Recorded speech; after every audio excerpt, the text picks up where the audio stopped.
Praise the lord. ప్రభు అయిన యేసుక్రీస్తు నామమున మీ అందరికీ శుభములు తెలియపరుస్తున్నాను. ఈ వాగ్దానాల ద్వారా మీరు ఆదరించబడినట్లయితే తప్పకుండా ఇతరులకు షేర్ చేయడానికి ప్రయత్నించండి. గత 11 మాసాలుగా శత్రువు మీ పైన అనేక విధాలుగా దాడి చేస్తానే ఉన్నదేమో. ఆర్థిక ఇబ్బందులతో, అనారోగ్యముతో, అప్పుల సమస్యలతో, నిందలతో, అవమానాలతో, జాబ్స్లో రిజెక్షన్ చూస్తూ ఉన్నారేమో. ఏ వ్యాపారము మొదలుపెట్టినా లాభం చూడలేకపోతా ఉన్నారేమో, సక్సెస్ చూడలేకపోతా ఉన్నారేమో. మంచి చేయాలనుకున్నా కూడా మీకు చెడు ఎదురొస్తుందేమో. మిమ్మల్ని అర్థం చేసుకునేవారు అపార్థం చేసుకుంటున్నారేమో.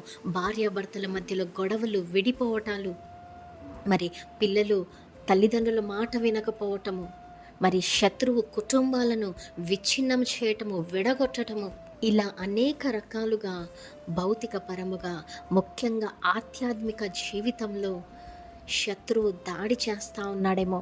ప్రార్థించకుండా, వాక్యం ధ్యానించకుండా, దేవుణ్ణి స్తుతించకుండా, ఉపవాసాలు ఉండకుండా, విజ్ఞాపన ప్రార్థనలో ఉండకుండా, దేవుని సంఘానికి దూరం చేస్తూ, ఇక నువ్వు సేవ చేయలేవులే, ఇక నీవు మంచి విశ్వాస జీవితం జీవించలేవులే, దేవునికి ఇష్టమైన వ్యక్తిగా ఉండలేవులే అనేసి సాతాను మాట్లాడుతూ ఉన్నాడేమో. మరి ఏది ఏమైనప్పటికీ కూడా గత 2025వ సంవత్సరం వరకు కూడా 11 మాసాల వరకు కూడా ఈ సంవత్సరంలో ఇంకా శత్రువు నిన్ను పోరాడుతూ ఉందేమో. నేనొకటి చెప్పనా, ఈ క్షణమే దేవునికి నీవు హృదయపూర్వకంగా మొరపెట్టు. హృదయపూర్వకముగా మొరపెట్టిన వారికి దేవుడు సమీపముగా ఉంటానన్నారు కనుక దేవుని సహాయము కోరండి. ప్రతి శత్రువు మీద, ప్రతి వ్యక్తి మీద దేవుడు నీకు విజయం కలగ చేస్తాడు. నీ శత్రువులను ఆయన అనగదొరుకుతాడు. పగ తీర్చుకోకండి, అది ఆయన పని.